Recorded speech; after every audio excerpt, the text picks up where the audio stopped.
Today we're going to be repairing this trim. You can see it's cracked right in through here. This has come undone with this screw here.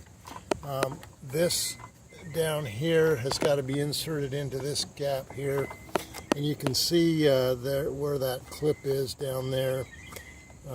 That's got to fit into that square hole, or that square hole right there.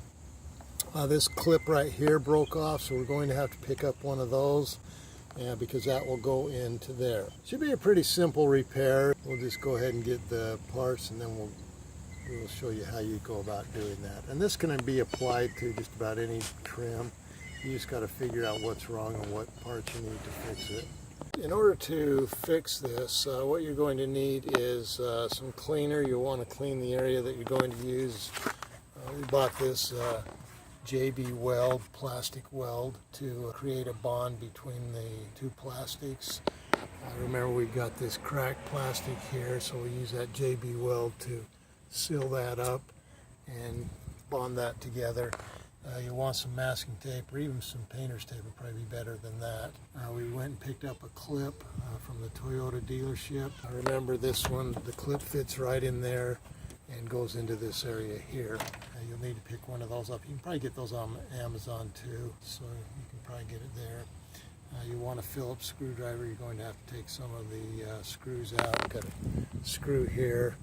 There, of course, is a screw there that we're going to have to take out. Well, what you want to do is you want to clean off the plastic as well as you can, get all the grease and grime off of it, so that you'll have more of a clean area for that JB weld to so you want to clean off both sides, get it nice and clean.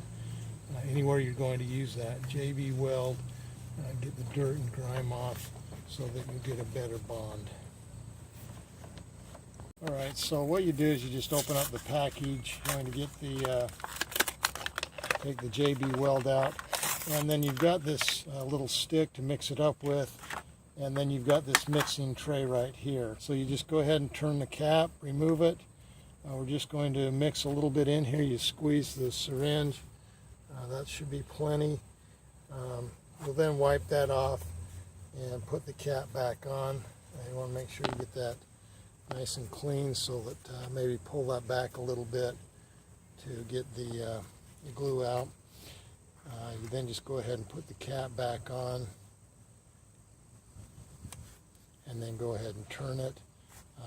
I would wipe it off again, make sure you get all that glue off. We're then going to mix this up. Make sure you mix it up really well, and then we're just going to apply it to the seam.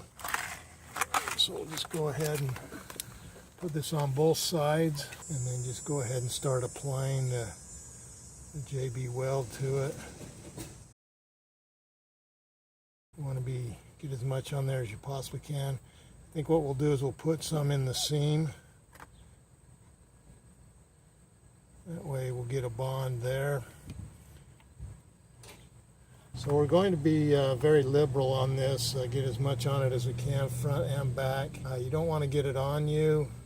It is like super glue. You want to get enough on there that it's going to bond and seal it. And then it says it dries or it cures in about 10 minutes. What we're going to do is just go ahead and tape this up, and hopefully we'll get a nice good bond. Tape this up.